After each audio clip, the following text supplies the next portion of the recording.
السلام علیکم۔ آج میں جس ٹاپک پہ ویڈیو بنا رہا ہوں وہ آج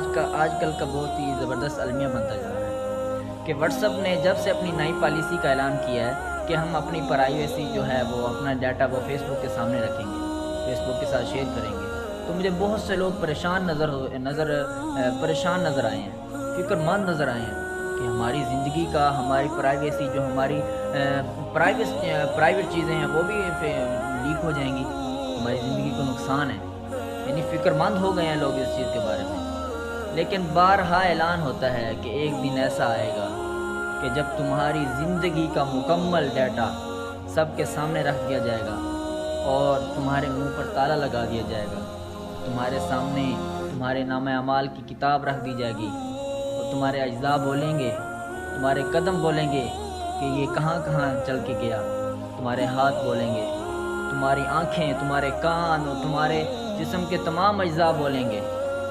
اس وقت کیا ہوگا اس چیز کی فکر نہیں ہے۔ افسوس، صد افسوس کہ آج واٹس ایپ کی اس پالیسی پہ ہم پریشان ہو گئے ہیں، سوچنے لگ گئے ہیں کہ ہماری زندگی کا ڈیٹا لیک ہو سکتا ہے،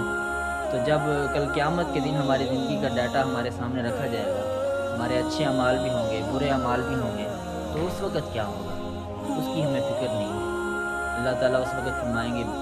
دیکھو یہ پڑھو، اپنے اعمال پڑھو، میں نے تمہیں زندگی دی تھی اپنی احکام پہ چلنے کے لیے، اپنی عبادت کرنے کے لیے، لیکن تو نے ان فضولیات میں،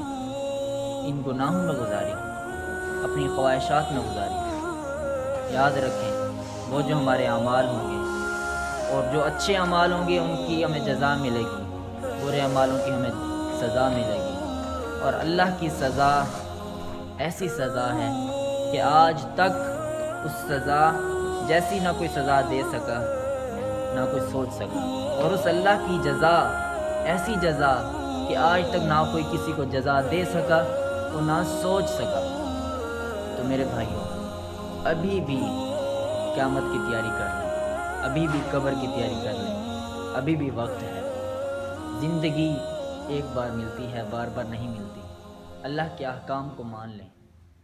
اور قیامت کی تیاری کر لیں، کیونکہ قیامت قریب ہے۔